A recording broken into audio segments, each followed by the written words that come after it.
Fantasy Golf Degenerates podcast, bringing you this week's Valspar Championship. Best bets, DFS, research, the whole shebang. We'll be recapping last week's The Players as well. So tune in for all of that. Hit the like, hit the subscribe, and use code FGD when signing up at DraftKings, the sponsor of this wonderful podcast. We really appreciate them doing that for us and appreciate you. As always, I am joined by the man of the moment coming off a W in the outright market at the Players Championship with a fresh haircut, Kenny Kim. What's cooking, Kenny? I needed the haircut bad. Needed the haircut and a little bit of a trim. In the winter, I just don't give a fuck, right? I'm not like, I don't leave the house in the winter anymore because it's so fucking cold. And like, as I've gotten older, I start running cold, not hot. I used to run hot when I was young. So I just don't leave the house. I don't care.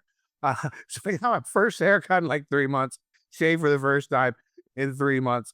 So I'm ready to rock for this week. You're looking good though, Kenny. You know, in the orange shirt, it slims you down, a nice little haircut.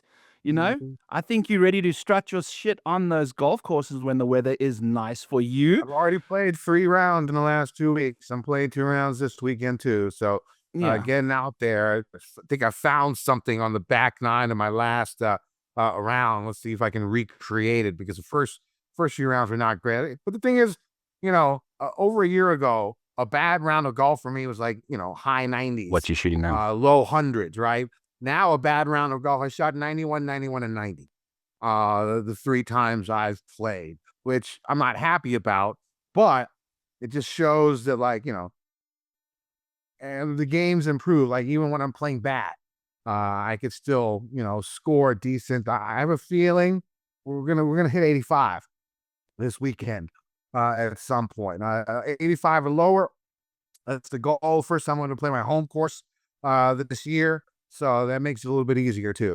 Even though the course technically is not as easy as the courses that I've played these past few weeks, but you know, it's the home course. You know how to play it. Familiarity is huge. It is, yeah. Home course advantage, course history, which we'll chat about for this week at Innisbrook a little bit later. Kenny's recent form, not so hot, but we got some guys with some cooking recent form in the field this week. And Cameron Young, not just his name on the Players Trophy, alongside Scotty Scheffler, Rory McIlroy, Justin Thomas, and the likes. Kenny, you had an outright on Cameron Young, along with some Ludwig Oberg fun and games. All right, so I'll go over my roller coaster of a back nine this past week. So I had Oberg. Everyone knew I had Oberg. I had Cam Young too. I had Hovland, added Hovland live. He had a chance going into the final day to get a place. I had Thiga. He was, you know, had a chance to get a place, and both of them shit the bed. But once the back nine started, I checked my DraftKings app, and I don't normally bet on DraftKings because they don't have each way.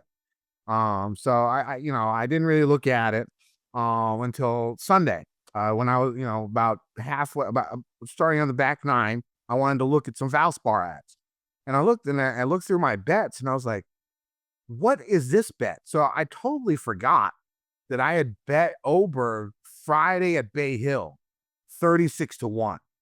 I also bet him on 365, which I normally bet with the places, with the 8 places each way. So at that point, I realized I had double bet Oberg to possibly win $3,200, right? And so I'm like, holy shit. And DraftKings is giving me a cash out option. About $870, which is more than 50% of what the win was. And I thought about it. With like a 3-stroke lead though, right? At the time. It was a 2-stroke lead at the time. 2-stroke lead. And going into the back. And I was a little worried because he didn't birdie 9. You know, he's going into the back 9, but I got sort of greedy. Like, I was like, man, he looks good. He looks like he's in control of his game.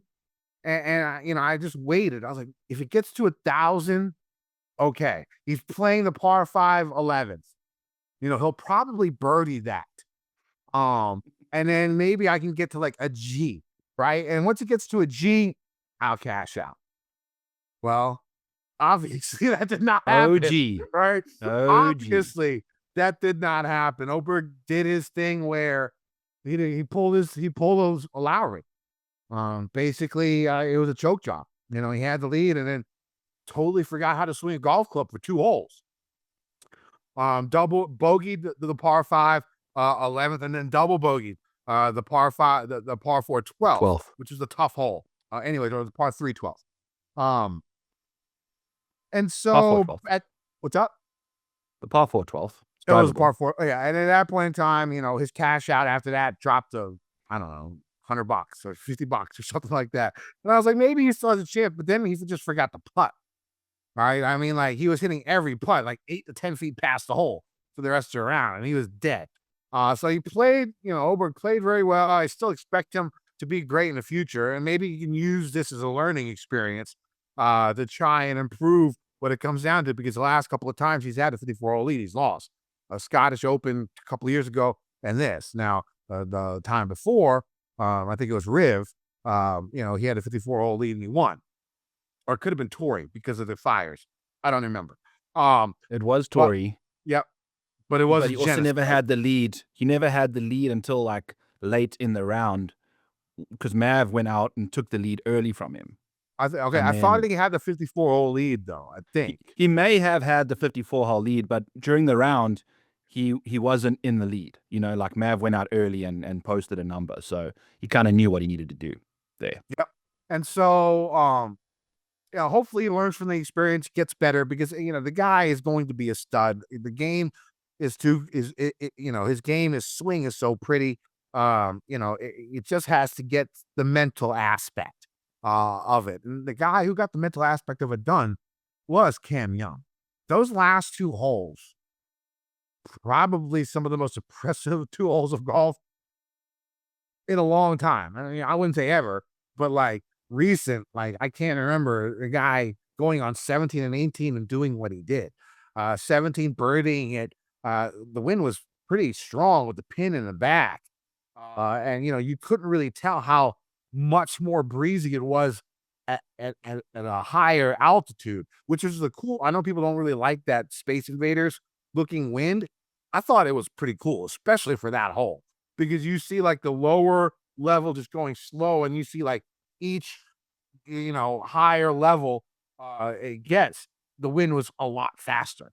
So that was not an easy shot. He was a knockdown pitching wedge, 3/4 swing, beautiful, 1 bounce, stop, rolled right to the pin, had about 8 feet, made that putt, and it was pretty impressive. At that point in time, I was really down. I was basically raging because Fitz looks like he was in control, right? And that's one guy I did not have. I had Cam and I had Oberg.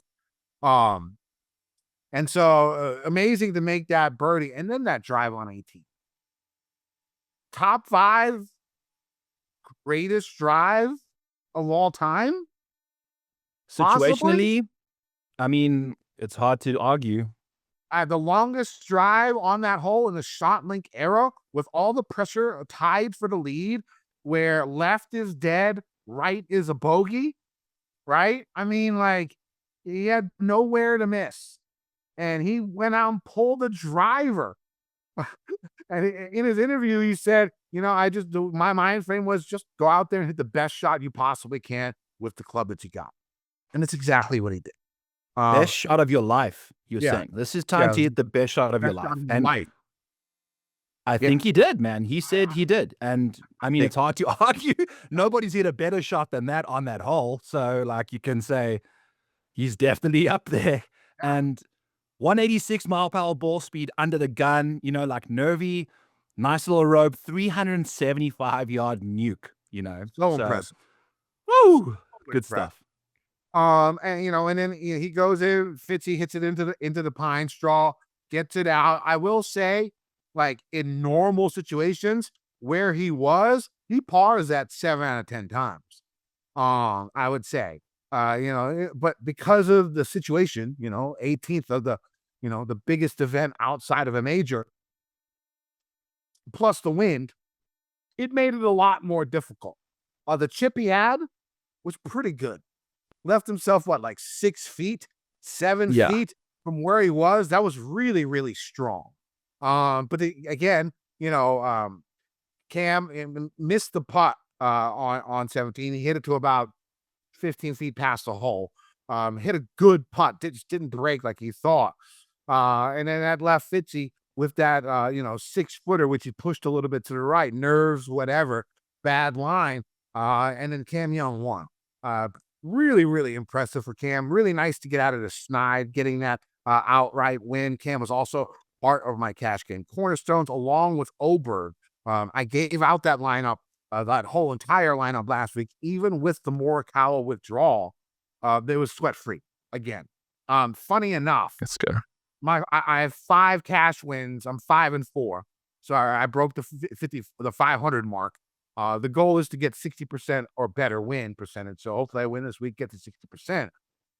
But the 5 courses that I've won have been Torrey Pines, Riviera, Pebble, Bay Hill, API. and Sawgrass. The boys, you just know the big dogs. You know how to put them in the pound. Yeah. When it comes down to when the big dogs play and they play on elite courses, I'm very, very good at that because I know how the big dogs play, right? I've seen them enough. The big thing is getting a win in an event like this week. I need to start getting those wins. Usually March, April comes around, it starts getting better because I've seen more of these guys play. A lot of my golf is, betting and stuff like that is relied on literally watching. Like I sit and watch all the featured groups. I sit and watch all the feature holes. I sit and watch all the main coverage, right? And maybe that's why I know the big dogs so well because they're always the ones that are on there, right? So I need to get better at these type of events, and hopefully it starts this week. With the help of the rabbit hole, I switched to the rabbit hole on betsperts.com. They have some cool features there. A little bit more than what Fantasy National had. So maybe that can help me in that process. We shall see. What do you think of the event?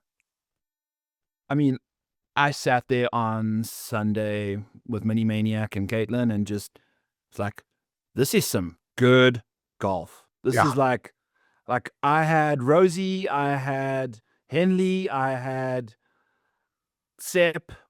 None of them really gave me a real chance on Sunday to do anything. But even once those guys were toast, I just forgot about all my bets and just enjoyed the golf, man. It was chaos. Like Ludwig out front, and he looked in control most of the tournament, but he looked in control while his ball was just landing past fairway bunkers, just landing outside of a bad lie to kind of still get up for eagle. He made 2 eagles.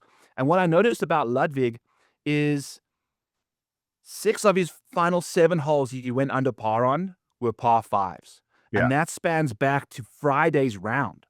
He was just taking care of business on the par 5s, avoiding disaster everywhere else, and then ultimately the 11th hole, the par 5, live by the sword, die by the sword, was what pretty much ruined his tournament for him. And I think if he kind of just did a bit better on the par 4s, par 3s, he wouldn't have had as much pressure on the par 5s. He might have known that he was 11 under par through 12 par 5s at the point in time there. And, was probably pushing the boundaries. And we just saw on that tee shot on 11, the slow-mo of the drive that hit the middle of the fairway, like 306 yards, but it was out of the grooves of the toe of a driver. You want to be hitting the grooves on an iron. You do not want to be hitting the grooves on a driver face, okay? If you are doing that, it is significantly out the heel or out the toe, which he hit out of the toe there, and then spliced one into the water on the next shot. So, towed it again on 12 into the water as well for that snap hook. So he did mention afterwards things got a little fast for him with the swing. Likely got a little fast for him upstairs, but that wasn't even the worst ejection of the round. Michael Thorbjornsson stood on hole 4 tee box, hit it in the left rough there, which you cannot do, hacked it out, then hit it in the water from the layup and made a quad. So he was in the final group making a quad in 4 over par early. It's not ideal. And props to Ludwig for still sticking around during that time. Things were dire. But I saw them on the next hole. They were giggling and laughing and buddying up so the boys were cruising up 5 fairway and kind of kept the vibes light there. But it was fantastic. I loved the course. set up with the firm greens. My only issue was I bet the par 3 17th this week. And we bet for a hole-in-one in round 3 when that front pin location was out there. I think 3 of the last 4 times it's been there have been an ace. But it wasn't ripping down that false front there, Kenny. You know that little ridge in the middle of the green that we've seen balls hit and like zip down? I understand the greens were a little more firmer, a little more dry, which might not be as receptive to zip it down, but any ball that was gaining momentum kind of just slowed down. And I felt like those greens were crusty. So I don't know. That was the Tiger Woods better than most pin location. And it's worse than most pin locations, if I'm being honest with you. It was just diabolical. And 5 guys hit it to like 6 feet, just up top from the right-hand side there and missed those putts. It was like unreadable. It was just so frustrating, but they cashed it. Finally, on the set, Corey Connors was the guy who rolled in a 10-footer to cash that bet for us, which is like, we'll take what we can get there. It was lots of fun to watch that and sweat that out. And just that ending, man, it gave us what we wanted. Too much water to not be in control of your game. It was basically the European Ryder Cup team versus Cam Young. Everybody up there was on the Euro Ryder Cup team. Fitz played very good golf. I mean, it was incredible. JT was also, it was literally the 3 guys that were Americans at the top of the leaderboard were the backbone of the Ryder Cup at Bethpage. Cameron Young, Justin Thomas, and Xander Schauffele, who I think was the highest point scorer of the week that week. Those 3 boys representing a Team USA that still doesn't have a captain, by the way. I saw the Ryder Cup USA Twitter account post out. I said on A-Day Manor, and I replied, who the hell's the captain? Like, how can you have your eyes set on a tournament that doesn't even have a fearless leader? Luke Donald's going in year 5 of this nonsense now. He's already been elected. We don't even freaking know who the captain's going to be. So they should just co-captain Cameron Young, Justin Thomas. Screw it. My guess is Tiger said no. And that's why they don't have a captain yet. Because they're trying to figure pathetic. Out. They are pathetic as an organization. Now, the one thing I'll say... They deserve to lose again. A lot of talk afterwards was about the fan interactions with, especially Fitzy, on that final round where they were basically booing him and cheering for Cam Young. And, it got a little bit of, and I thought Fitz did a really good job of, washing it away afterwards, saying, it wasn't even close to what Bethpage was. I mean, he's used to that shit. It wasn't that big of a deal. Now we've talked about this before with the certain type of crowd that we're getting, like, post-COVID, if the game's going to grow, the fans that we're going to get are going to be those type of fans who don't really know the etiquette, who don't really know about the tradition of golf, that it's a gentleman's game. They're out there having a good time, having some drinks. And just like most American sports, they're going to cheer who they want. They're going to boo who they want. And that's basically what we've seen. I didn't hear too many things about, crude comments, problems with people talking in his backswing. It was little chirps here and there, little, basically, the crowd was against Matt Fitzpatrick. And I don't hate it. I understand the OG traditional golfers who, this is a gentleman's game. It should be watched properly. The issue with that is it's a new generation of fans. And these generations of fans just don't know the etiquette. They might not ever know the etiquette. And if you want the game to grow, and if you want these big purses, and if you want more fans to watch on TV, this is what is going to happen. I wasn't that, upset about little chirps here, booing, the USA chants are a little bit cringe, right, for a non-Ryder Cup event. But, when the different types of reasonings for that, the Ryder Cup Americans continually losing, and we are not good losers, right? So we're going to take that frustration out at other events on the European team. That's one thing. Also, the culture that we live in now, the loudest people in the room are we love America and no one else, and we hate America currently. We want to see change, right? Those are not the majority of people, but those are the loudest people out there. And you don't see the I don't like America right now, we need change people, very many, at a golf course. The people that are like, we love America, no one else, plenty of those. You will see at the golf course. At a golf course. Yeah. So you have that going as well, right? And you also have the war. Patriotism is a little bit higher. You have gambling. We've talked about that before. That's going to continue to be an issue. There's really no stopping that. The only way you stop it is, really strict crowd control. And they're not at that point, and it's hard to do. I know Larry from Tom and whatever the fuck his name was, Tom and Marty's.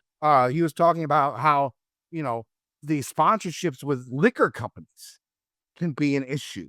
You know what I'm saying? They got these people out here 8 hours a day pounding fucking liquor drinks for that amount of time, and the money that they're making from that, the PGA, is a lot.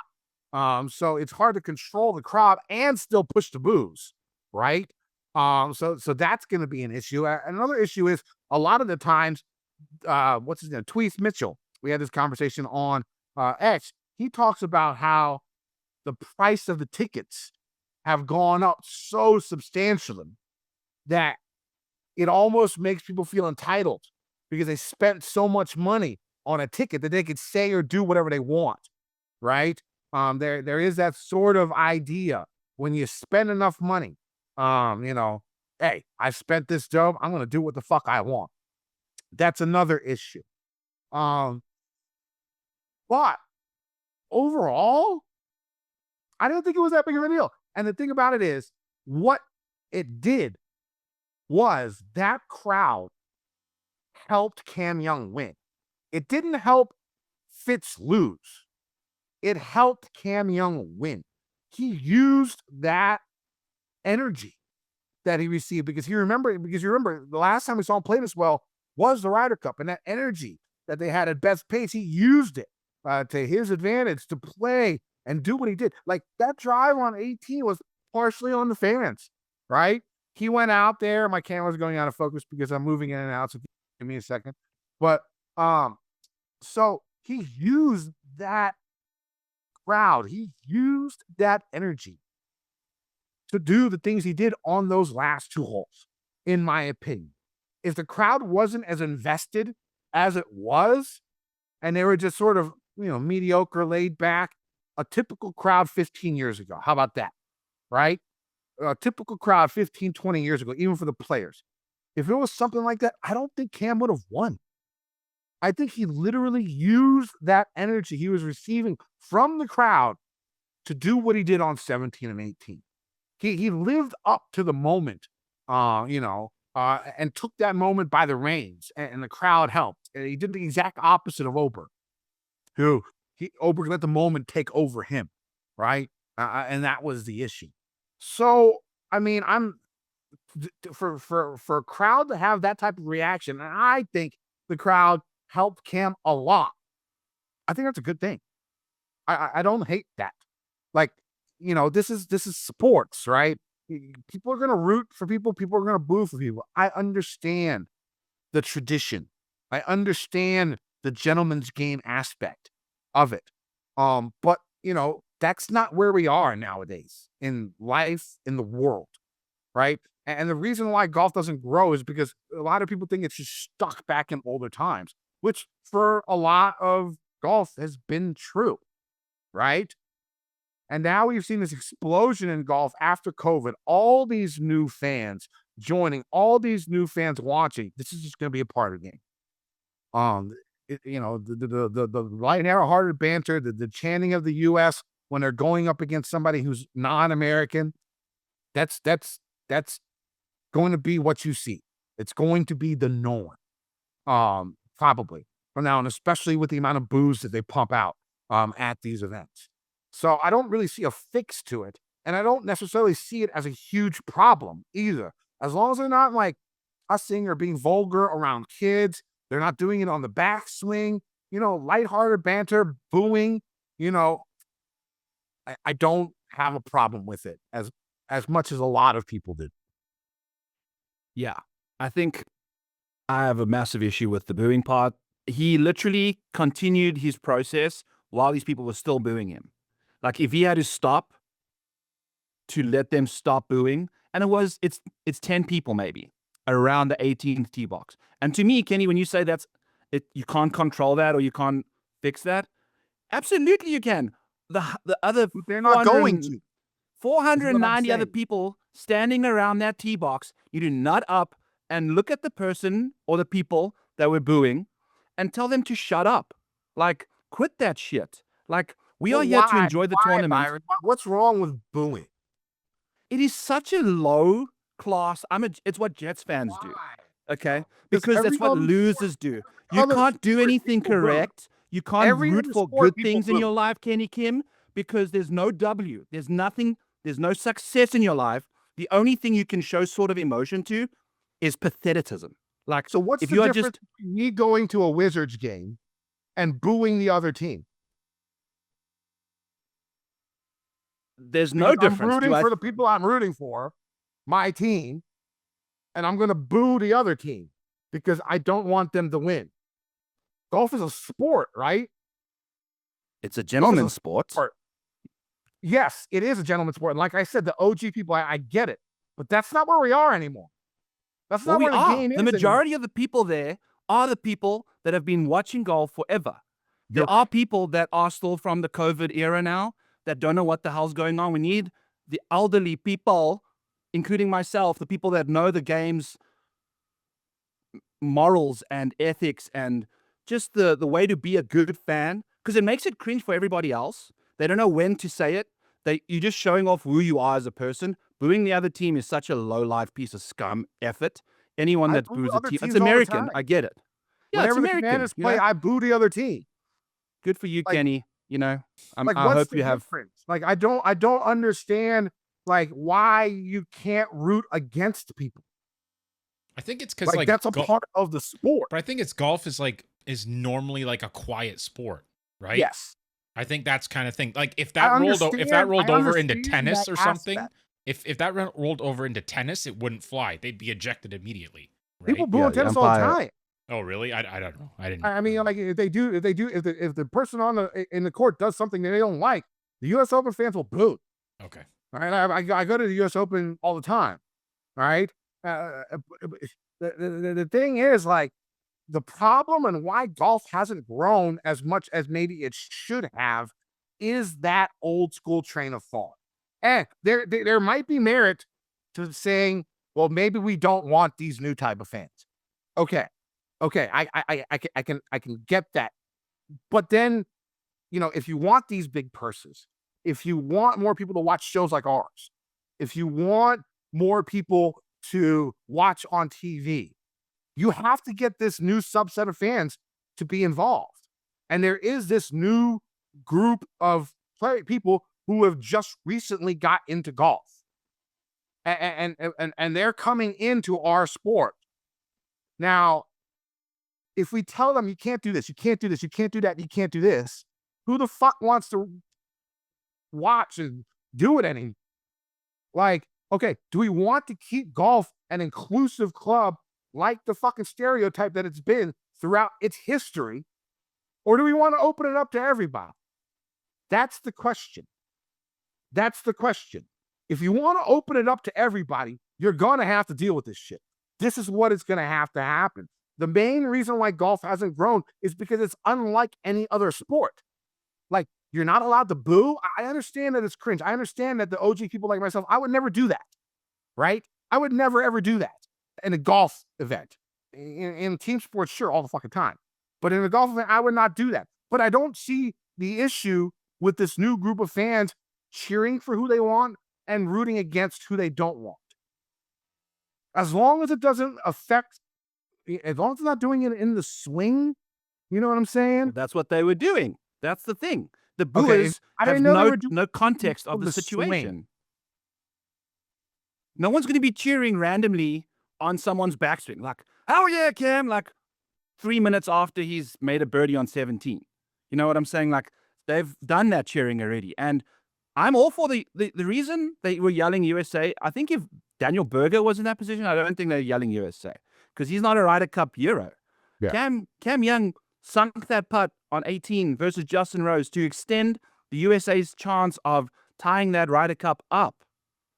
everyone else let the, like I think Patrick Candy let the squad down ultimately. But you know what I'm saying? I'm all for the USA stuff if it's appropriate. In that situation, it was perfect. The booing, it's ass. It's like, it's just a terrible, it's like awkward. It makes it weird. And apparently we're going to just let it fly because the world caters to the minorities, Like, in my opinion, new fans. It's this new group of fans. A minority of fans who think they can run the world. Like, no. Like, this is you can welcome people into an environment. Doesn't mean that you can just let them bring whatever the hell they were doing outside of that environment to whatever you're doing. Like, just because you can't boo doesn't mean the entire experience is going to be bad. You're going to lose 10%, 20% of the fans that wanted to go there to boo, like paying. They're not going there. They're going to a sporting event, and they're cheering who they want to win, and they're cheering against who they don't want to win, which is normal sports behavior for every single sport in the world except golf. Yeah. Why is golf different? And I get, and the reason why golf is different is because it's tradition and the way the game has been played and the way people have watched for years. And what that has led to is not much growth in fans, right? I mean, when this boomer crowd dies, I mean, what golf fans are going to be left, right? And so you either have to you're either going to have to realize that golf is never going to be huge. It's going to be niche. The prize packages, the purchase will probably have to go down. They're not going to have the sponsors. They're not going to have, stuff like that because of the lack of new fans. Or you get these fans, bring them in, and, maybe they learn after a little while. But to say, I don't think golf should be held on its own just because it's golf. That's what turns people away from the sport. And I know that's what some people want, right? They don't want this new group of fans to come in and fuck up the tradition and of what golf means to them, right? But these new group of fans are coming, and we need them. We need them. And I don't disagree with rooting against people if they did it in his backswing. Okay, I did not know that. I thought they were just booing before and after he swings. It wasn't during his backswing. It was before he started doing anything, and they just kept on going and going. And he was getting into his process and would have stopped before he went in front of the ball. He did a lot of his pre-shot routine before they stopped. They weren't booing when he swung, but they were booing while he was getting ready, while he was like lining it up, walking over the golf ball, and then it kind of subsided gradually. Like, look, I understand that. I also understand. Like, I get what you're coming from. Yeah, I understand it. On the final hole, like when you haven't done it.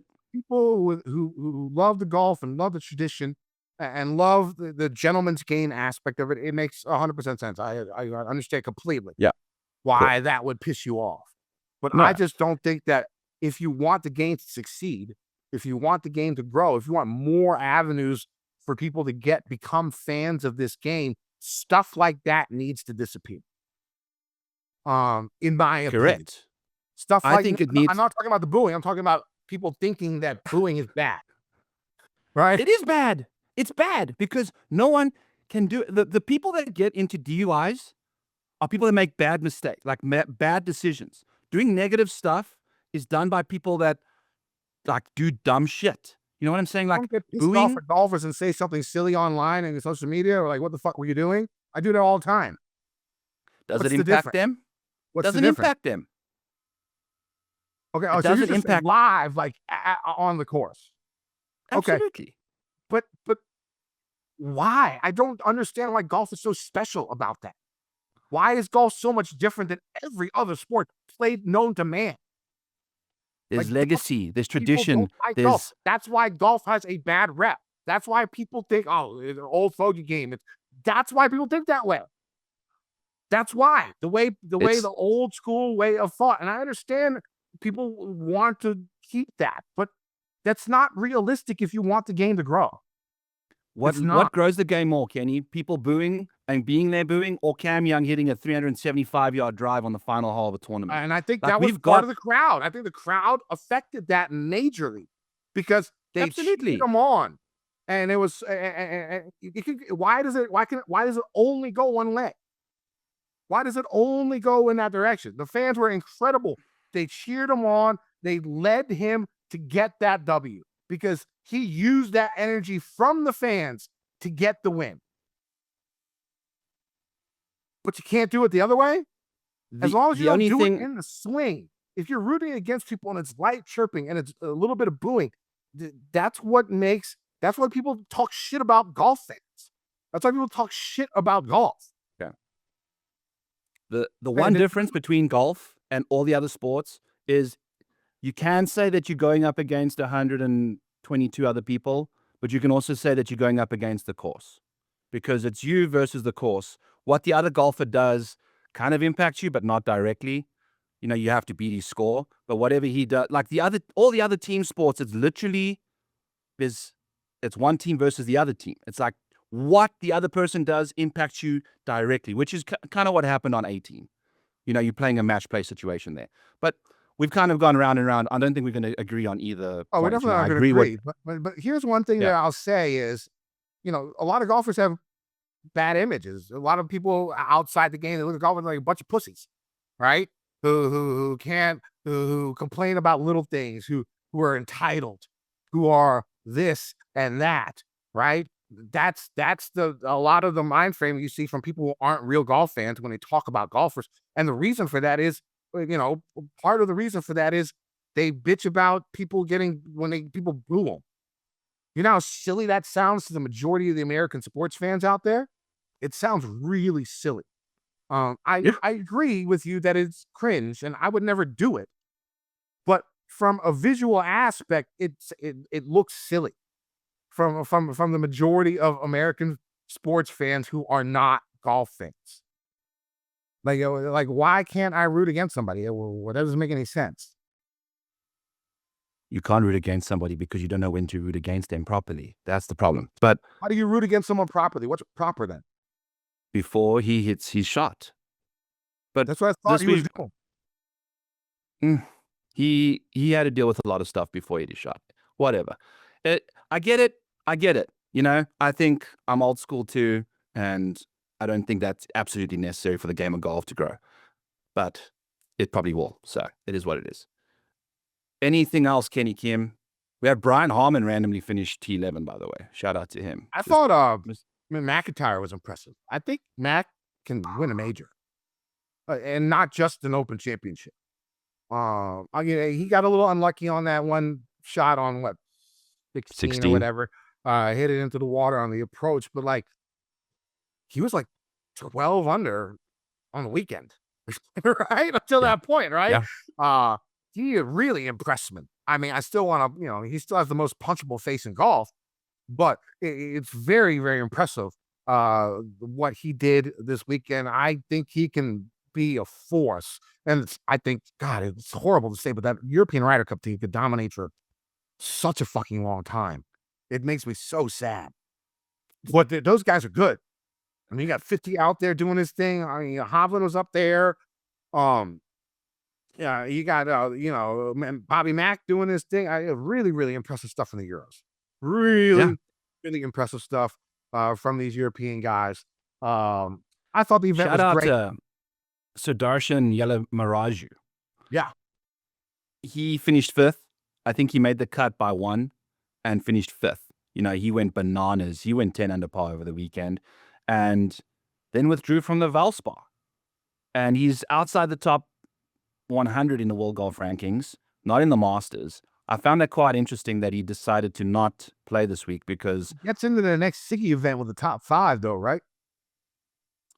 I don't know, maybe, but to me, that's not important. Like, I want to be in the Masters. Like, why would you not try and go finish 2nd or win this damn tournament? Or basically, you just needed to finish 2nd in both, like 2 of the next 3. I guess the Valero, it doesn't count world ranking points after the Valero. It's before is the cutoff after the Houston. So play those 2 tournaments, man. Like, go get in there. You're playing the best golf of your life right now on the PGA Tour. Like, go and get it in there. But he's taking the week off after making $1 million. Also, I mean, it's $1 we million. don't know what's going on. He could be slightly injured. You never know, because Ryan Fox, of course, last week had a kidney stone on Tuesday night. And then, I guess he tried to play through it. Was going to try and play through it, but then he had to have surgery Thursday and then, withdrew. And so people, lost out on him when it comes to DFS. Again, we have no injury report. Maybe he tweaked something. We have no idea for him. But you're right. It doesn't make very much sense unless he's injured for not playing this week. And the guy's pretty damn good. He's basically, I'm sure everyone who watched knows, he fucking never had a lesson in his life. He's basically like the Indian Canadian Bubba Watson, right? No lessons, just learn all his swings on YouTube and shit. Like, they have pretty impressive stuff. Yeah, sick. Yeah, he balled out. So we'll see when he shows up next. Kenny, are we ready to dive into what we can expect this week at the Valero Championship? Yeah, let's talk about the winner for last week. Yes, the winner for last week, who commented the winner of the tournament, who was the first person to do that, was LaMarcus Malvo. Congrats to you. Reach out to me on X at the Model Maniac in the DMs. If I don't reply to that, I've got like a bunch of sex bots in my DMs. Just at me on X. I'll like be sure to keep an eye out for you guys, but do that so you can reach me properly at the Model Maniac.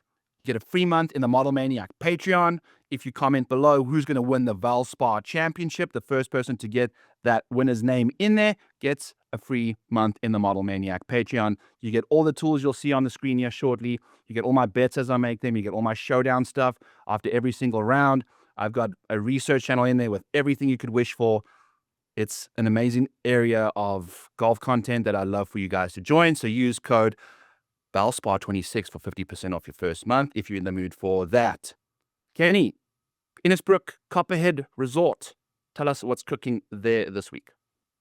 All right, so PGA Tour moves to Tampa Bay this week, one of my favorite cities in the world, for the Valspar Championship, which will be played at the Copperhead course at Innisbrook Resort. This is a great course, brings every type of golfer into play. It's sort of like last week, but it's usually presented with a less than stellar field due to its placement in the schedule. 3 years ago was probably the best field they ever had. 2 years ago was pretty good. Last year was garbage. This year, not bad. Not a bad field this year. Plenty of course history here, as the tournament has been played at Copperhead since 2000. The course is one of the hardest on tour, routinely ranking in the top 10 most difficult courses year in and year out. Weather and wind can play a major factor here, as winds above 15 miles per hour is the norm. Haven't checked the weather yet. Make sure you double check Wednesday. What does it look like, Byron, right now? Nothing more than like 10 miles per hour for the first 2 days, and then it calms down quite nicely over the weekend. So could probably expect scoring conditions to be a little easier than we've typically seen here before. Couple of tidbits. 16 of the last 18 winners here had a top 10 during the season prior to their victory at Copperhead. Also, this was from Pat Mayo last year. I saved this note. Pat says that the Sanderson Farms could be a correlating course for winners here. Mac Hughes is a winner here, one at Sanderson. Malnati, one here, one Sanderson. Cam Champ, one here, one Sanderson. Burns, back-to-back winner at Valspar, one Sanderson, right? So there is some type of, nice little correlation there when it comes down to the field. Any other course comps that you have on top of your mind?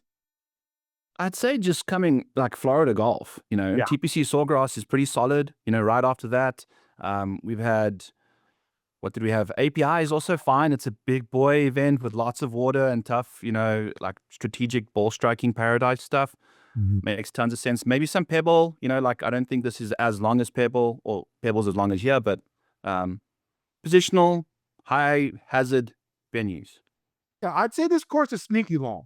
The Copperhead course is a 7,300 yard plus par 71 with 5 par 3s, 4 par 5s.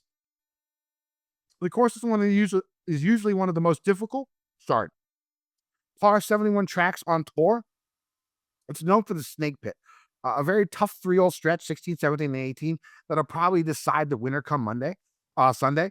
Hole 16 caught my eye, dog leg right off the tee with water lining the whole right side of the fairway, making accuracy off the tee a must. If you overcompensate, hit it left, you got trees. If you overfade or overdraw for lefties, you're hitting it into the water. It's a great hole where you'll see like a myriad of clubs used off the tee. I remember Charles Schwartzel like a decade ago came here, hit an iron off the tee, left on stuff like 210, right? Bill Haas was in the lead at the time. I think hit 3 wood off the tee. In a really good approach, short-sided, in a really good drive, short-sided his approach. Schwartzel ended up winning the event, even though, he was 60 yards behind Bill Haas for that shot. That reminds me a lot of like an inverse 18 of Sawgrass. Basically, is what I see when you see 16 at Copperhead. I think Copperhead's deceptively long. 4 of the 5 par 3s are over 200 yards, and only 1 par 4 is under 420 yards. Add the fact the driver off the tee is, not the best play a lot of the times, and of course becomes a daunting task with positioning and long iron play being the keys to success. Off the tee, golfers will be challenged with tight tree-lined fairways, massive dog legs, thickish rough, elevation changes, many bunkers, and water in play in about 5 holes. The fairways are average in size, but tend to get more narrow the farther you get from the tee box. Most fairways on the course get extremely narrow at about the 300-yard mark off the tee. Now, because of this, the average driving distance of Copperhead is one of the shortest on tour, routinely ranking in the bottom 10 in average driving distance. Precision and placement are more important than length, and driver is left in the bag for most golfers on the majority of holes. The greens are usually firm and are average in speed, 11 to 12 on the stip, unless you land the ball above the hole, since most greens here are sloped from back to front. The greens are average in size when you take into account only square footage, but they're going to look much smaller to the tour players because they'll be hitting mid to long irons on their approach shots for the majority of holes. There are also some very long, skinny putting surfaces, which skews the average size of the greens. The par 3 4th and 14th come to mind as greens that are very long, but the landing area by the pin is usually very tight in width. As with most courses in Florida, the grass and the greens will be Bermuda grass overseeded with Polo Trivialis, the same type of grass we saw last week at the Sawgrass and a month ago at the Waste Management. Byron, what are you looking for in golfers? What boxes do you need to check this week? Let's go, Kenny. Let's check some boxes, baby. Obviously, last week we had a lot of guys from the box checking world do fantastically. Xander being one of them. We'll have a full-on capitulation there in a little bit. But diving into this week's micro model and things like that, we have got 7 boxes we want to be checking this week. It's hellish scoring conditions and hard scoring conditions, going to be numero uno. I've taken a look at the averages at this venue over the last little while. 67%, so basically 2 of every 3 rounds at the Valspar are playing over par scoring average, and then another 20% will be playing between half a stroke under par to even par. So we can pretty much be sure that we're going to be seeing hard or hellish conditions. Granted, over the weekend, it might get into medium with a lack of wind. So hard conditions, guys that are finishing inside the top 10 for that metric. This is the last 14 months of strokes gained data.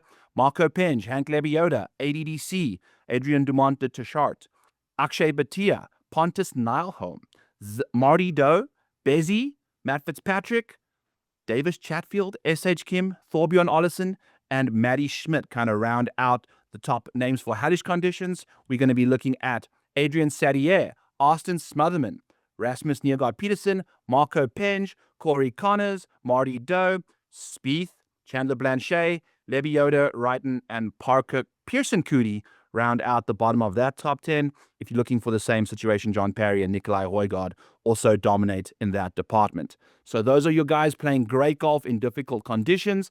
If we're taking a look at who fits this course the best, the micro model is going to give us that exact number.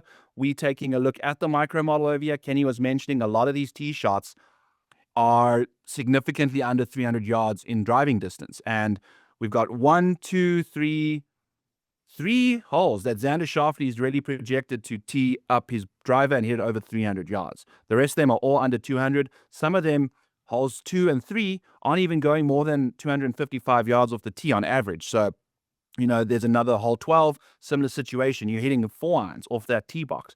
So driver heavy, not so much, but you got to keep it in play because, the rough is, I think, this Bermuda rough that can be a little tough to kind of control your golf ball out of. And as a result, not having the best birdie looks. If you take a look at what Xander can expect on approach over here, he's basically got 7 shots from 100 to 150, 5 from 150 to 200, and 6 from 200 plus. So this golf course is quite a well-rounded. You're going to hit pretty much every club in your bags, as the pros like to say. So we'll see how that goes along. Using this micro model based off the distances off the tee, based off the distances into greens and the greening regulation rates, etc. These are your top names in the micro model for the Model Maniac Patreon over here. Xander Schauffele. Marty Doe is an exceptionally good ball striker that kind of gets rewarded at a venue like this, but don't take that for like gospel. Matt Fitzpatrick, 3rd. Akshay, 4th. Austin Smotherman, Hovland, Bridgman, Corey Connors, Nikolai, and Rasmus Højgaard round out the top 10 in the micro model rankings. So you'll see these guys, they got great irons throughout the bag, solid off the tee, and the like. So those are your micro model guys. Then we're going to take a look at prorated strokes gained over the last 12, 8, 6 months, and 2026. Those names are going to be Xander, Fitz, Jacob Bridgman, Akshay, Victor Hovland, Ben Griffin. A lot of old data helping Ben Griffin out. Same thing with Patrick Cantley. Nikolai Højgaard, Spieth, Sahith Theegala, and Nick Taylor, all doing fantastic work over a prorated period of time. While we're over here, I'm also going to be looking for guys playing good golf in 2026. Strokes gained in 2026. The best names this year: Bridgman, Bhatia, Xander, Fitz, Theegala, Rio Hitsatsune, Jordan Spieth, Victor Hovland, Nick Taylor, Nikolai Højgaard, and Austin Smotherman rounding out the bottom of the barrel for the top 10 names. Patrick Rogers, by the way, not so far outside of the top 10 yet either. So take a peek at his name if you're in the mood for recent form. Course history here, a lot more important than I think we saw at the Players last week. I wouldn't say it's significant though. I'm only using about 15% of my total 100% model ratings for course history this week, using a lot more recent form to kind of figure out that side of things. So looking at the course history over the last little while, your best names are going to be Victor Hovland, who's sitting at 2.5 strokes gained per round at this venue. Billy Horschel, he's got a 4th and a 12th here. Xander Schauffele, Davis Riley, 4th in strokes gained course history. JT, Rio Hitsatsune, Keegan Bradley, Corey Connors, Seamus Power, Chandler Phillips, and Jordan Spieth sitting at the bottom of the boxes over there for course history. If we're just taking a look at finish rates, guys that finish inside the top 5, top 10, and top 20, along with a couple wins, I'm adding up all of those boxes to get a feeling for the overall upside a golfer provides us. The top guys in this department: Ben Griffin doing a lot of heavy lifting again from 2025. Austin Smotherman played fantastic golf on the Korn Ferry Tour and has continued that on the PGA. Johnny Kiefer, Rasmus Niergaard Peterson, KFT, DP World Tour data coming in hot there, but shows that he's got a good baseline. Then some names we should recognize: Justin Thomas, Christopher Wrighton, Marco Pence, Chandler Blanchet, Xander Schauffele, Pearson Coody, and Jacob Bridgman, all playing really, really good golf over the last while with some high upside finishes. Then our model ranking. So basically taking all of this data. For my model, I've used 15% top 5, top 10, top 20 percentages. I've used some course history for 15%. I've done 15% of hellish conditions, 5% for hard, and then going over to the micro model, I'm using 20% there, and then 15% for prorated and 15% for 2026 strokes gained. So that's basically all the boxes and how I'm divvying up the percentages around there. And as a result, we're going to be finding the Model Maniac Patreon top 10 box checkers in the Model Maniac rankings over here: Xander, Fitz, Victor Hovland, Jacob Bridgman, Akshay Bhatia, Austin Smotherman, Corey Connors, Jordan Spieth, Rio Hitsatsune, and Sahith Theegala ranking 10th in the Model Maniac rankings over here. He left the call. He was so good, he's like, mic drop, I'm out. I'm out. I'm done. How do I get him back? Can he join back? I don't even know. 1 sec. You got to stop recording for him to join? I don't think so. I'll send him another invite. I'm sorry. I hit the wrong button. I was so in the flow. I was like, as I hit it, I was like, shit. Sorry about that. You mic dropped and left, so that was funny. I know. The biggest players and the biggest moments, and now a big reason to try DraftKings Pick 6. Our partners at DraftKings want to get you in on the action. New DraftKings customers, this one's for you. When you deposit $5 or more, you'll get $25 in Pick 6 bonus picks instantly, plus up to 100% winnings boost. That's right, play free with $25 in bonus picks with your first $5 deposit and lock in your picks to take your shot at big wins. Pick 6 lets you lock in player picks based on real on-court action, key stats, superstar performances, and game-changing moments, all while competing in DraftKings peer-to-peer fantasy game. Get in on it and see how your picks stack up. Just use promo code FGD to sign up and start playing Pick 6, DraftKings' new peer-to-peer fantasy game, and chase that upside. If you've been thinking about trying Pick 6, now is the time to get in on the action. Just use my promo code FGD to sign up, and all new DraftKings customers who deposit just $5 will get $25 in bonus picks instantly, plus up to 100% winnings boost. Now let's build some entries. Gambling problem? Call 1-800-GAMBLER. Connecticut? Call 888-789-7777 or visit ccpg.org. 18 plus in most states. Void in New York, Ontario, and where prohibited. Restrictions apply. New DraftKings customers only. Bonus award as non-withdrawable bonus picks that expire in 14 days and 1 winnings boost token. Restrictions apply. Ends 3/29/26 at 11:59 p.m. Eastern. Terms at pick6.draftkings.com/promos. Sponsored by DraftKings. All right, Kenny Kim. Let's dive into this week's bets for the Valspar Championship. Congrats again on the Cam Young W last week. Let's go back to back with your card this week.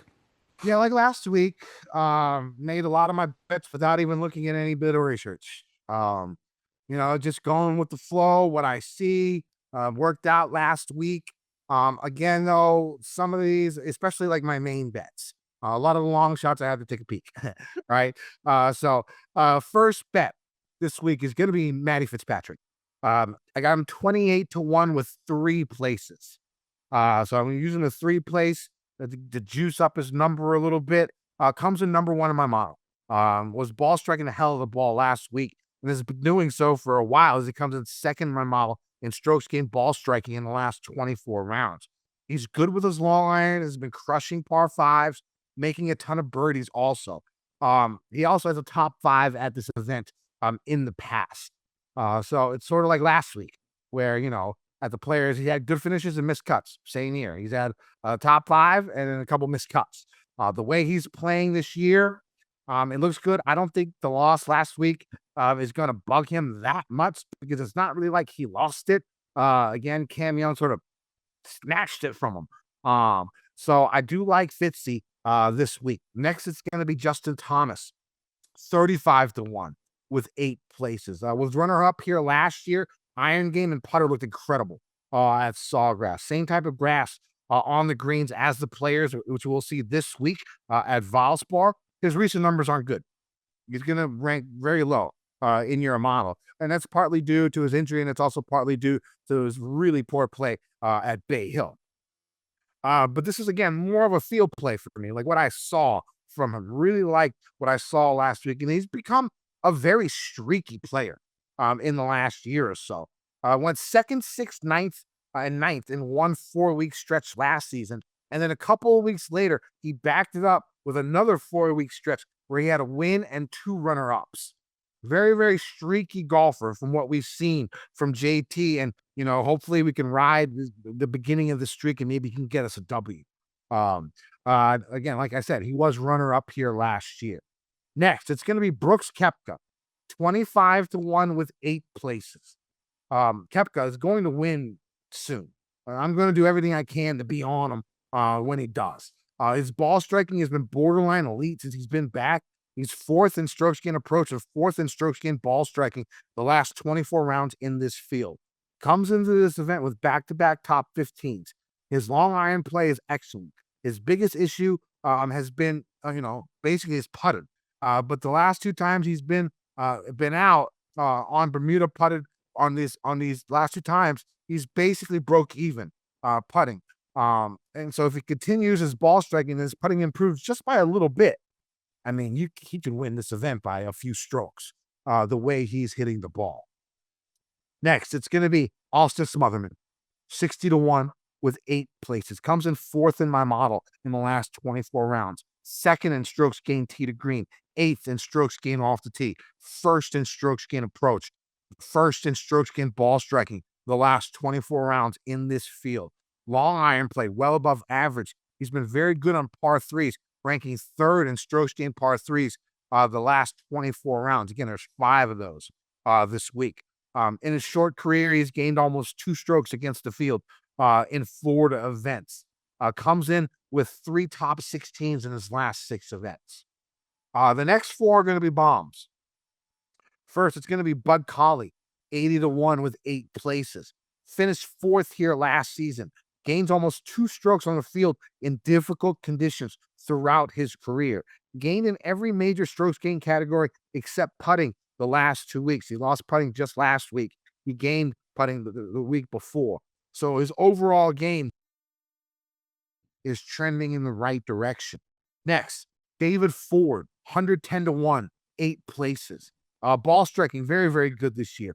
14th in tee to green, 24th off the tee, 7th in approach, 6th in ball striking in this field in the last 24 rounds. If you look past his poor performance last week at 110-1, best putting surface so far in his short career has been Poetry Vialis, which is what this is with the overseed.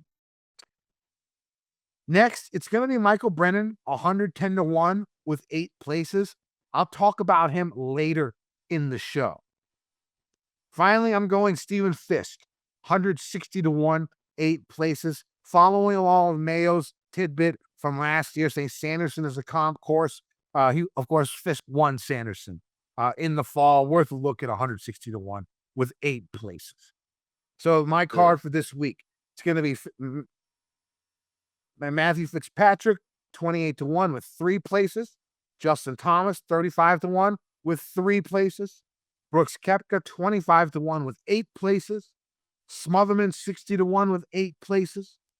Bud Colley, 80-1 with 8 places. David Ford, 110-1, 8 places. Michael Brennan, 110-1, 8 places. Stephen Fisk, 160-1, 8 places. And as Kenny has mentioned in the past, you typically like to do the 3 places with the higher end guys that have a better chance to win the tournament. You know, the odds are lower, and as a result, you get the 3 places because they should be sniffing around there, where Brooksy might just be taking a whiff from far away with a bad putter, kind of for a top 10, top 8 type situation. Exactly. Yeah, so I have JT and Fitzy with the 3 places, everybody else with 8. There we go. Just going to share some nuance with Kenny Kim's betting card over there. Nuance with my card was Yellow Miraju with WD'd at 100-1. That's a tough situation. I really liked his chances this week. So putting that all out there, it is what it is. If he wins this week somewhere else in the world, who knows? Anyway, joking. Austin Smotherman, 84-1. Again, as I've mentioned on the Model Maniac Patreon in the betting Discord there, as I placed my bets, did some of that last night when DraftKings let out the odds early, baby. They let those dogs out and they let them run rampant because some of these numbers have been bitten to pieces. They've been chewed down to, I think Smo's down in like the 55-1 range now. So really? 84-1. 60-1 this morning with 8 places.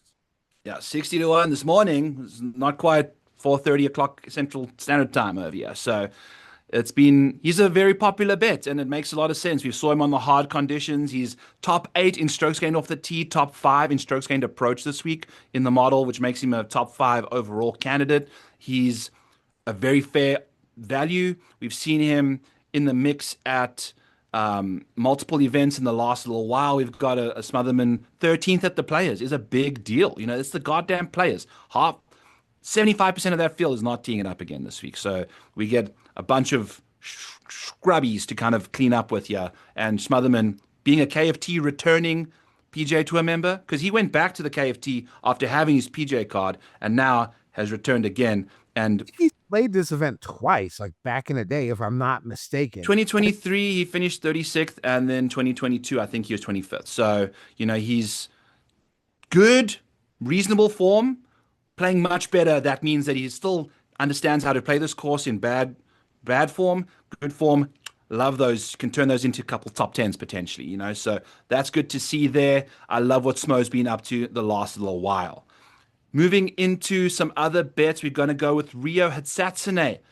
There were 66s to 1 last night. There's a 46 out there, which I jumped on, waited for some better numbers. They did not come. 46 to 1 at DraftKings, betting Ryo Hatsune. He's been fantastic this recent while, along with good form at the Valspar. He finished 4th here in 2025 and 33rd in his debut. The last couple starts for him, 13th at the Players, 8th at Pebble, 10th at the Waste Management, and 2nd honorable winner, when Justin Rose was out there breaking tournament records, he still finished first of the bunch chasing down Justin Rose. So we call it a pseudo win. Real quick, just since we're talking about him, at $8,600 on DraftKings, do you think he'll be popular? Yes. Yeah? I was hoping he wouldn't be. That 4th place, when you get a nice mix of course history and form, and that price as well, like with Fitzy and Victor and all of those guys up there, he's going to be an easy 3rd click, 2nd click type situation. I was hoping he wouldn't be, but I think you're right. Well, maybe, especially we've seen his number absolutely plummet from the 80, the 66s. Just seems crazy for him. Yeah. Yeah. The price it's absolutely, in my model, my model's not going to be completely off of people. Some of the guys that don't check out correctly don't check out, but he's 9th in my model, which I'm sure a lot of other people running simulations, running models are going to have him inside the top 15, if not higher. I think he might be 2nd in my model. Yeah, exactly. You run short-term metrics, mine's based off the last 12 months. So if you're running short-term stuff with him, woo, baby, he's going to be right up there. So I think Ryo Hatsune definitely going to be in the mix. And then I'm going to roll out the guy that's just literally playing the best golf in the field. This man has got his worst finish in 2026. He's better than Ben Griffin's best finish in 2026. And his name is Jacob Bridgman. It's been a ridiculous run of golf. 5th at the Players last week. If you take away the 16th hole at the Players for Jacob Bridgman, he finishes 2nd. He hit 3 balls in the water and played that hole level par on 16. Just could not figure that hole out. Kept hitting the green, kept bouncing over. I bet you all 3 of his balls are sitting in the exact same spot in that water. So he played fantastic. Finished 5th with that disastrous play on 16 all the time. 18th at the API. He has not finished outside the top 18 in 2026. He's played 3 signature events and a freaking Players. 23.5 to 1.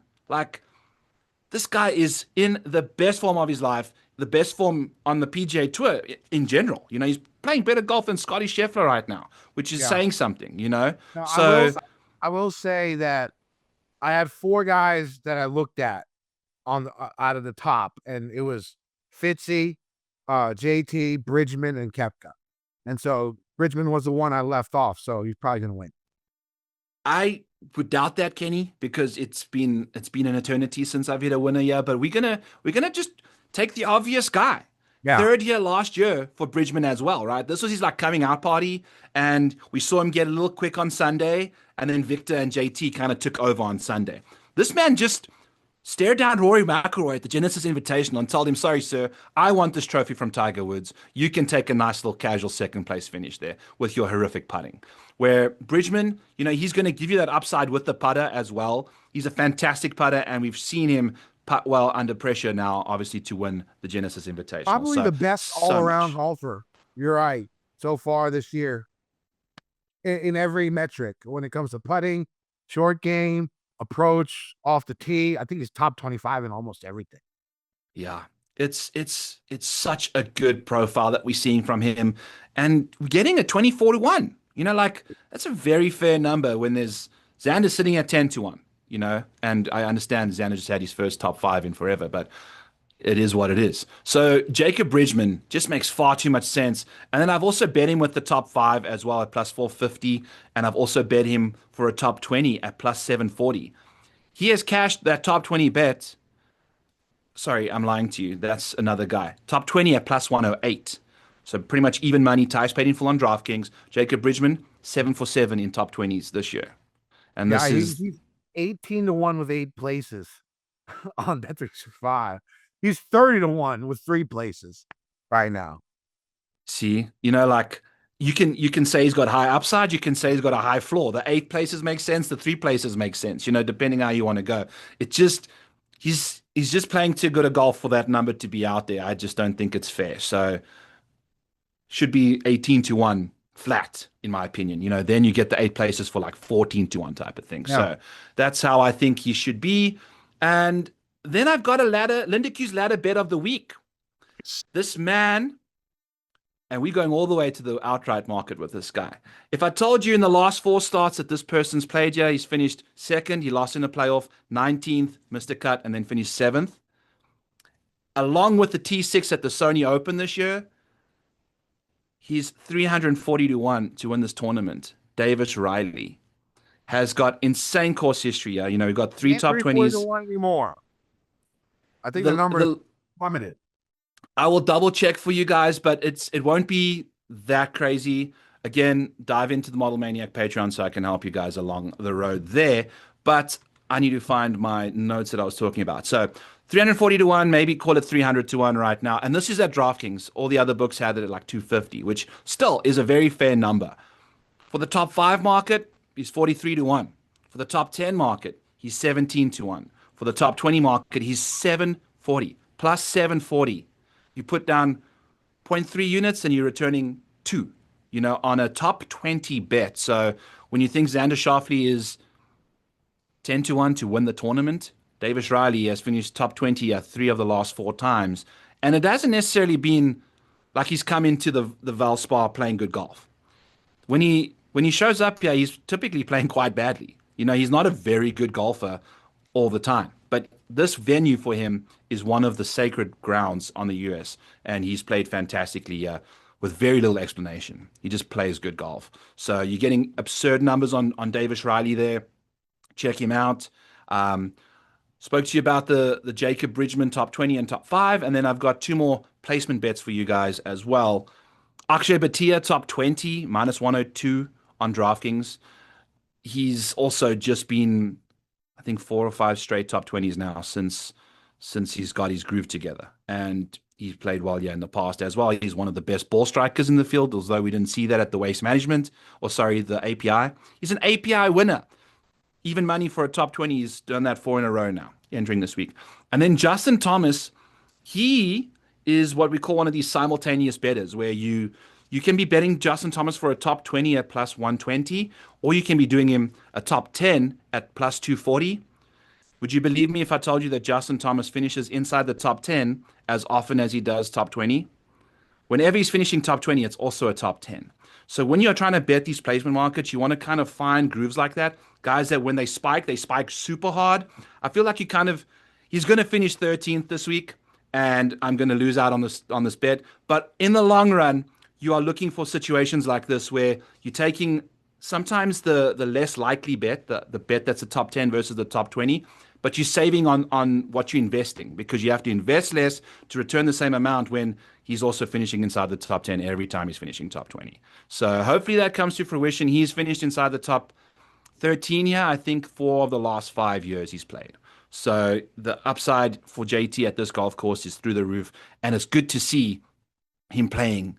I did not expect him to play as good a golf as he did at the Players compared to what we saw at the API, which once again emphasizes how bad of a starting tournament that was for him. He should have definitely just played the Cognizant, skip the API, go into the Players, and then knock out this Valspar. But great comeback there for Justin Thomas. So my bets for you, Jacob Bridgman to win the tournament at 23-1, 24-1. We got the top 5 and the top 20 on him as well. We've got Rio Hatsasane at 46-1. We've got Austin Smotherman at 84 to 1. And then we've got Davis Riley, Lindeque's ladder bet of the week. Outrights all the way to the top 20 at 7 to 1, basically. So we'll see how those boys come through. Back nine bets, 3 Eastern on Mayo Media. I'll have Brian Kirshner on the show, breaking down the Valspar. We'll have some more bets for you in the placement markets once I kind of figure out the remaining outliers that I want to get my hands on this week. Recapping also my bets from last week, we were down 1 unit. No harm, no foul. It is what it is. Just didn't get enough guys across the line to have a profitable week. Didn't have too many guys suck it up enough to have a bad week. So we're going to hit it outright soon, and get right back on the horse. Looking forward to a fantastic Valspar. Too many tiers. Let's get into the blood, sweat, and DFS tiers for this week's Valspar Championship, Kenny Kim. We've got 3 guys that sit inside the 10K range. Xander, Victor, and Akshay Bhatia. What are we doing in the 10s? I'm playing Xander. A couple of top 10s in his last 3 events. The ball striking has been really good. He's gained strokes ball striking in 5 straight. His iron game looked really strong last week, almost gaining 2 strokes around with his irons. His driver, I thought, was a lot worse, but he still gained half a stroke off the tee last week, which I didn't see because it didn't look like he was doing it. I think there was a stretch where he hit like 23 straight fairways. Okay, maybe that's what. Maybe when I was watching him, he sort of the last day and a half, he struggled a little bit. But when things got a little soft. I'm gonna play him at this here. He's 2-time major winner. I have no problem playing him. I'm probably gonna pass on Hovland, even though I like Hovland and he has the runner up from last year. Like, it was weird. Like, a lot of the damage that he did last week was with his short game, right? Like, it's not something you normally see from Hovland, and his ball striking wasn't that great. Even though overall his ball striking has been very good here recently, and if he can, have a short game like he did, he can win. So it is definitely a risk. But I can't play everybody in the 10K range. And so the big thing is I think I'm gonna play Akshay. Here I think he could be one of the lower owned guys because Fitzy's gonna be popular, right? Hovland might gain steam because of his good play because he's defending champion. Xander, I think, will get some run. Bridgman's gonna be very popular. JT's gonna be very popular. So of the first 6 guys, Bhatia could be like the lowest owned of the top 6 out there, right? And again, game theory play, he won 2 weeks ago. He comes in 3rd in my model. I'll go back to Akshay this week. And Akshay finished 13th at the Players the week after winning the API. Yeah. So game face on, baby. No worries there. And the putter wasn't nearly as hot as we saw at API. He ball struck the Players to death, which is typically what we expect from him, which is why the API was such like a complete, just like, what the hell's happening here? Just He's sinking every single. Good at shaping the ball. Mm-hmm. And you're going to need that here. There's a lot of left to right dog legs, and he hits that draw very, very well. And it can hit a cut too. But he hits that draw very, very well. I like Akshay this week. Yeah. And he's, middle of the field in driving distance. So he's not going to be getting dinged that hard for, his lack of distance. I feel like this is a fantastic course venue for him. Kenny, while you were discussing your bets, both guys, Fitzy and JT, reminded me of like Harbortown as another comp kind of a course. Not nearly as long as this venue, but similar iron play, similar hazards around some of the greens and things like that. I thought, those made a lot of sense for the success that they've had there. I think I am going to be playing Victor. 2 guys in my model check all 7 boxes that we just went through, and it's Xander and Vic. And looking back at last week's boxes, the guys that check all 7 boxes are doing everything right, like literally everything. They got the course history, they've got the recent form, they got the course fit. It's just all there. They are number 1 and 2 in the price points. I think I might just let Akshay do his thing. Just not that I dislike Akshay. I just think can't play everybody. You can't play everybody. So I think I'll also be skipping Fitzy if I'm going to be playing Xander and Vic. So that's kind of where I definitely will be playing Bridgman. I just feel like that price there is getting into the 9s now is a very fair point to get in. You could potentially play him as your second click, and he's the best form in the field. So give me him. I think also Justin Thomas at $9,500 is going to be quite popular. So I think I'm just going to roll with that top 10 bet and just let him do his thing with a lot of Bridgman in my lineups this week. Kenny. Yeah, when you get to the 9K range again, cash game cornerstone, you're not really worried about ownership. Like I said, with Morikawa last week was 70 to 80% owned in the majority of the double ups. And so it didn't affect me. Even though I had him, didn't affect me. I was still top 10 to 15% in every single double up that I was in with a guy only completing one hole. Yeah. So again, ownership, not that important when it comes to cash. So my first cash game cornerstone is going to be Fitzpatrick. We talked about him in the betting segment. The form is there. The ball striking is there. He's had a 5th place here in the past. Big fan of him. I liked his attitude after the round as well. He knew he was just beat. He knew he played well. He wasn't down on himself. Didn't blame the fans. Really, really good attitude. I thought. So I'm going to go with Fitzy. First cash game cornerstone. Second cash game cornerstone is going to be Justin Thomas. Again, runner up here last year. Iron and putter looked incredible at Sawgrass. He's a very streaky guy, like I said. Went on a couple of crazy streaks last season. Hopefully we're going to catch another one here this season. Third cash game cornerstone. Here's my strategy for cash this week.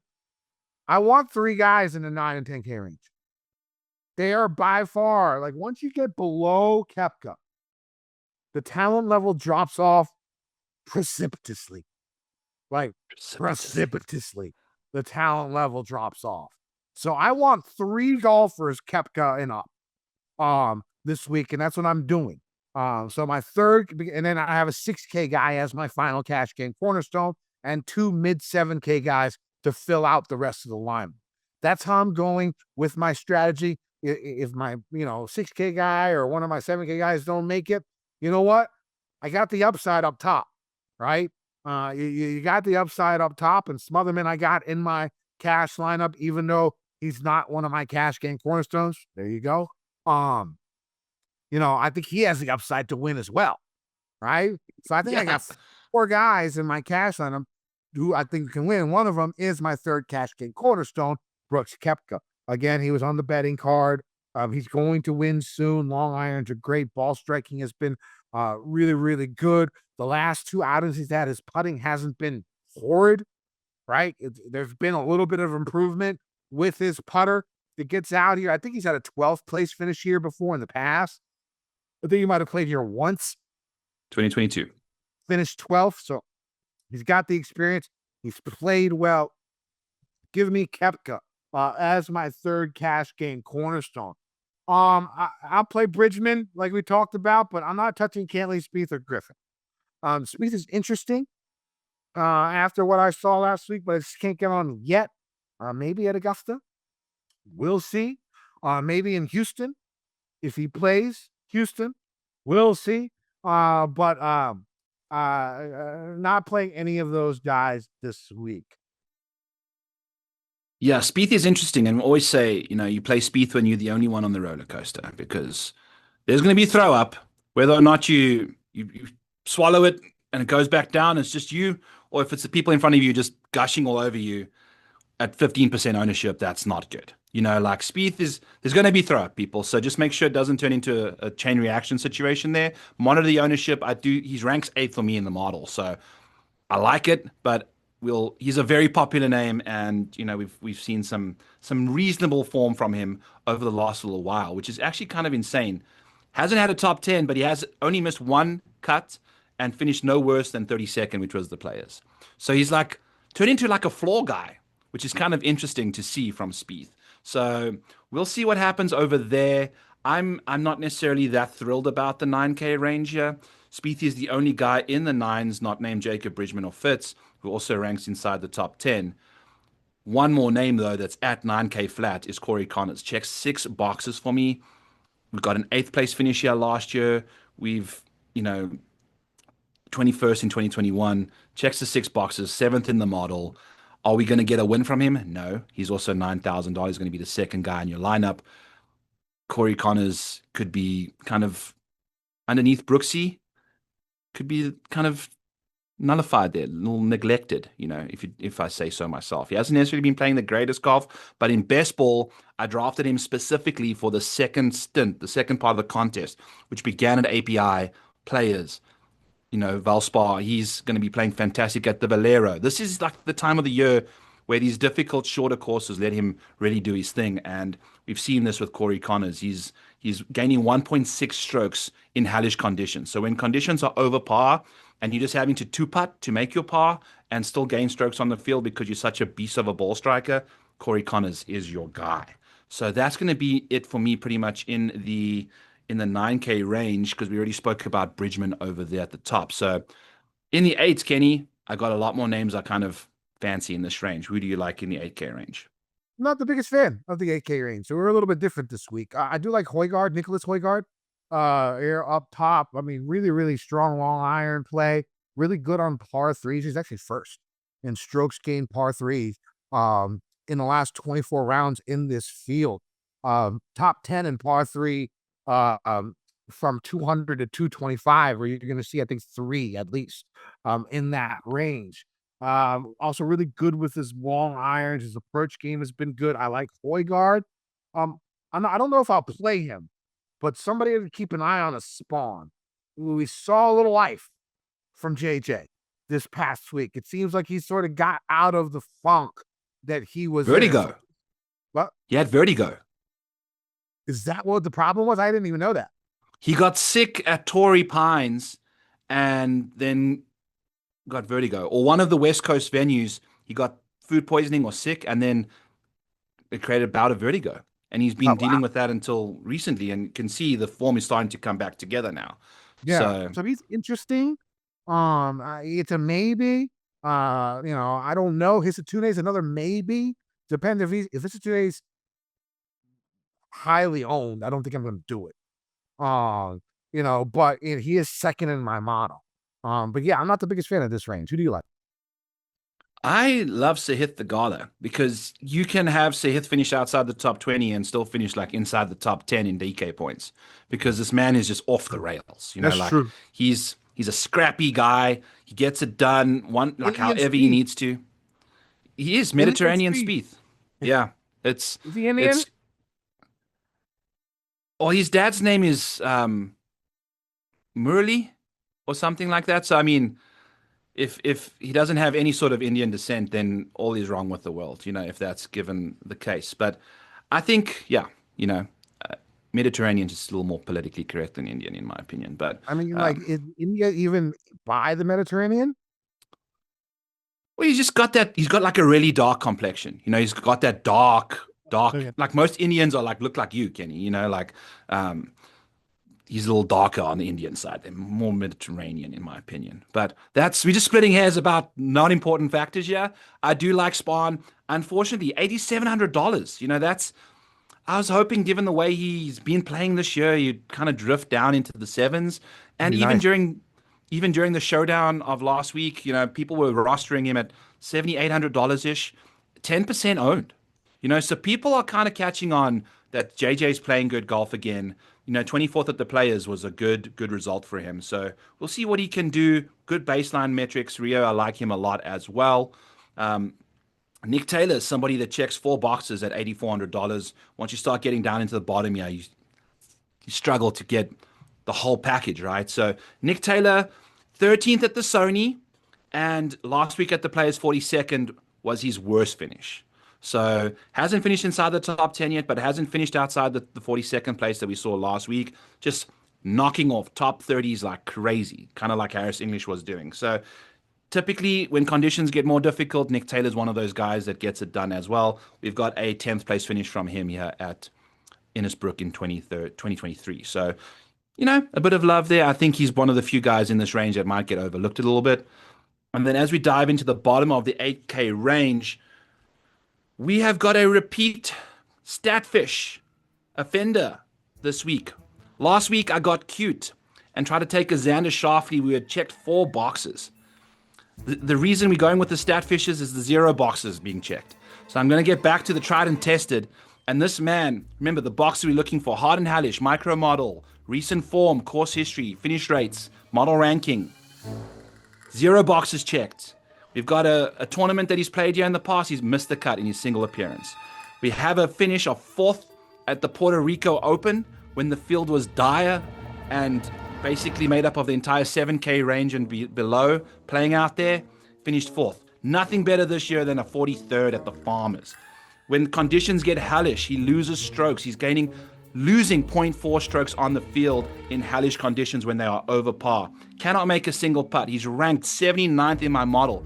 $8,200, Davis Thompson. We know what this Statfish looks like because we've pulled him out the water already.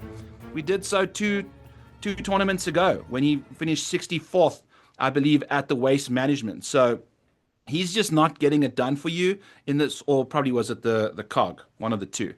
Not the greatest finishes. His upside is limited. He's $8,200. I don't understand why he's priced in the 8K range. He's the first person in the entire slate to not check any boxes. And the honorable mention would be Wyndham Clark at $8,000 as well, if I was giving out a Statfish that we're catching for the first time. Davis Thompson, though, we've released him back in the pond. It's go time. Let's catch him again. We don't want these Statfishes swimming around our pond, making the water muggy.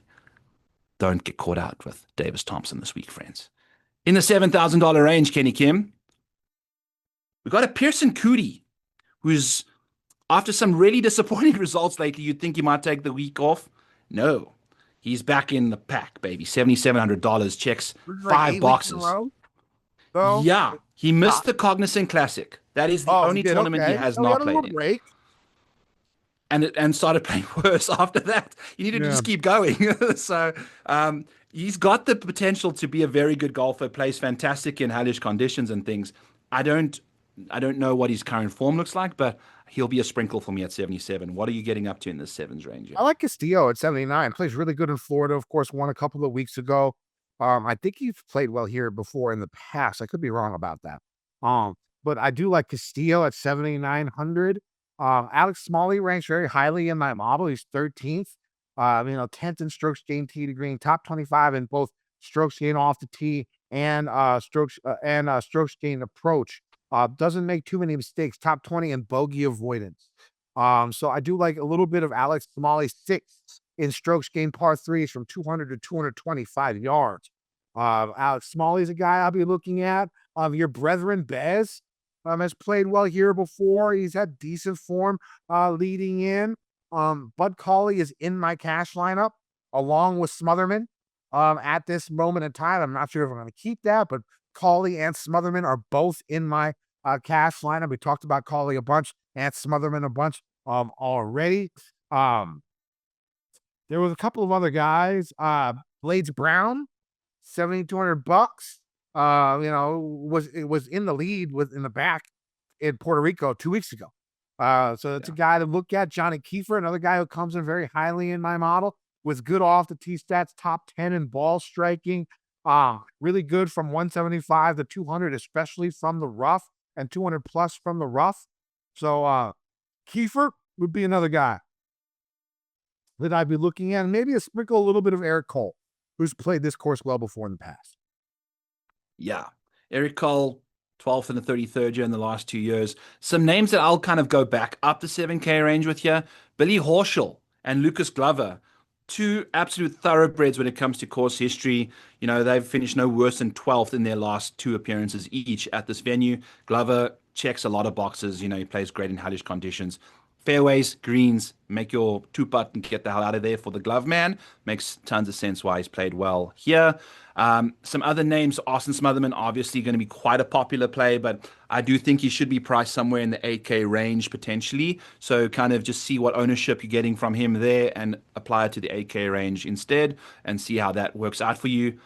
I'm going to be going back to this guy that just led me along like a... God, man, it's bringing me back to high school days, yeah. But Rasmus Niergaard Peterson's got me with some half my nutsack blue over here because he's one of the best DP World Tour golfers you could have arrive on the PGA Tour. He's played fantastically in majors in his limited appearances there. Gains almost 2 strokes per round in hellish conditions. Finished 22nd here last year.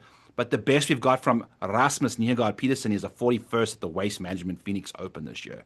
We are due for a big breakout event for him on the PGA Tour. This is one of the venues. He has a 22nd place finish out, so we know he can play well here. He's a flusher.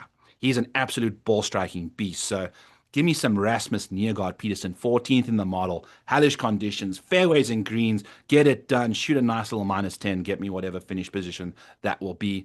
Along with him, Mac Masner as well. 2 top 30s here in the last 2 years, playing some solid golf this year. The first tournament he's missed the cut at was the Players last week in quite some time.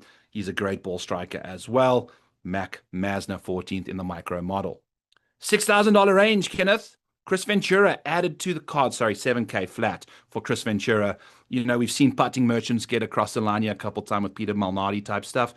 He'll be low owned. You know, usually guys that come in late after a WD aren't nearly as content created. So, you know, getting him after a post WD, less people will talk about Chris Ventura. And I love what he's doing with the putter. 4th best putter in the field. 6K range, Kenny. So 6K range, Mike, go ahead and hit the music. My hustler play of the week and my final cash game cornerstone is going to be Michael Brennan at $6,800. He's made like 5 of the 6 cuts this season. So for the cash aspect of it, you know, his ball striking has been really, really good. I think he's 13th in the field in strokes gained ball striking in the last 24 rounds. But the big thing that drew me to him is his long iron play. When it comes, though, so the rabbit hole on BetSports has this thing where it has scoring opportunities from certain different yardages. So from scoring opportunities from 175 to 200 plus, he's like the best in the field in the last 24 rounds. He just crushes it. So he's excellent from 175 to 200 and 200 plus. Big fan of Michael Brennan this week. He is my cash game cornerstone. He is my final cash game cornerstone. He is my hustler play of the week. And I am betting him 110 to 1 with 8 places. Other guys that I do like in this range, Jesper Svensson really rates out very well for me. You know, again, it's the ball striking for him. Other guys down here, there was another one at 6,900. David Ford, of course, talked about in the betting segment. Stephen Fish talked about in the betting segment. Lipsky, another guy who's, you know, accurate off the tee, who can get very, very good with his iron play. That's probably about it. Who do you like? I like Davis Riley, obviously. You know, monitor the ownership. He's way too of a risky play to be like getting in there with like 5 to 7% of people. It would be true sickos if that's what his ownership lands up being, but monitor. I think, you know, he's worth a sneaky option over there. Some guys below him, Chandler Phillips, if you're looking for some course history, he has had a 3rd and a 42nd in his last 2 appearances, had a 19th at the Sony, couple made cuts after that. 1 or 2 missed cuts. It is what it is. He's $6,300. You're going to have some warts, but playing good. 7th, 27th, 26th in his last 3 Valspar Championships. $6,200. Kevin Streelman just finished 8th at the Puerto Rico Open. Definitely a first-round consideration. I'm not giving out any first-round bets on the show anymore because we've pretty much killed Colin Morikawa and Scotty Scheffler by doing that. So you learn your lessons. You know, we're not going to kill 3 people off here, but definitely we'll be looking at a Streelman round 1 showdown as well. Neil Shipley is way too talented to be $6,300, but he's way too inconsistent to be anywhere near the 7K range right now. We are looking to potentially get ahead of the curve here with the Shipman. He's a fantastic golfer. I think he should not be priced in this range. Some other names that we kind of taking a peek at. Chandler Blanchet finished 2nd at the Puerto Rico Open, which could be a nice little trampoline for him to get his season underway. He's missed every cut he's played in the first 4 starts before that. So some good momentum for him. Was fantastic on the PGA KFT fields there. Loved what he was getting up to. Marty Doe. We're not going to leave him alone, Kenny. We're going to go back to Marty Doe in the hard conditions. He's a great model fit. I think we're going to get some redemption from him after a tough situation at the Players for him. You know, we had him both. So my final guy in the 6K range, Adrian Demont de Chart. I think he's, you know, great in these hard conditions and finished 26th at the Puerto Rico, 24th at the Sony. So lots to like there. One and dones. We got producer Mike to get out of here, and we want to thank you before we do that, Mike. We really appreciate everything you do for the Fantasy Golf Degenerates podcast. I've said it before, this is the best produced show out there. Me and Kenny, we're just the talking mouths. Mike makes it look like we are shiny goddesses out over here doing our thing. Kenny, one and dones for this week's Valspar Championship. I haven't made a decision yet, but like Bridgman is someone I would think about. Koepka. Here's the thing about Koepka. He's going to win soon. And then he's going to start playing Siggy events. And it's going to be harder for him to win those. So this could be the week for Brooksy, right? For Brooksy, Hitasune, another guy that I'll be looking at. Smotherman, another guy I'll be looking at. Haven't made any final decisions yet. I think I'm going to go with Justin Thomas as my one and done because I won't be using Justin Thomas in a major. He's only had 3 top 5s in 40 majors. Do you believe that? Like, that's insane. So I don't need that. You, JT, are probably the truest, right? I mean, Wells Fargo. I mean, Sure. he's won there 3 times, right? So other than that, I mean, I don't really know where else to use them. Maybe RBC Heritage, but you know, whatever. I think this is a nice an early spot for him. You know, people might still be waiting to see a little bit more from him. Great, you know, floor at this venue. So can't quite get to him at his price in the outright market yet, but no price when it comes to one and done. You just click that button, baby. There's a little bit of ownership associated with it, but I don't think he'll be the highest owned guy. So not going to be using him in any other spots. JT seems like a good spot for me to get him in the market more for me this I might use week. 2 losers. I might go Brennan and Hitasune. Just roll with it and see how it goes. I wouldn't let you call my man Ryo Hitsune a loser, okay, Kenny? I mean, There's no need for that. There's no need for that kind of slander. Brennan's on the show actually so won. late. Boo this man. Brennan's Boo. yeah. Any Actually, that's friends. It should have been the thumbnail instead of Dave Ross. What? Boo Thumbs this down. man. You know, from Boo Princess this Bride. man. Boo. I'm going to start every fucking show booing you. You see, I think I just got like bad Boo Bird vibes from being a Jets fan. Every time I go to a Jets game, they're booing. And it's a sad time for me, usually. So you can find me at The Model Maniac on X. Grab all my stuff in The Model Maniac Patreon. Use code VALSPAR26 to get 50% off your first month. As you've seen, everything on the screens that you guys have seen here is in there, along with all my live bets as we go round by round, all my showdown stuff, and every tool you could imagine under the sun for you guys over there. Thank you so much for tuning in. Don't forget to leave a comment below who's going to win this tournament. The first name that gets out there gets a free month in the Model Maniac Patreon. And Kenny Kim, get us the hell out of here, baby. You can find me on X at Kendo VT. I'll have my final card there. Any added live bets, any information that you probably want for golf, I'll have it on there. Follow me at Kendo VT. The week after a faux major. Usually it's a letdown, but not on this show. Not on the Fantasy Golf Degenerates. Let's win some motherfucking money again.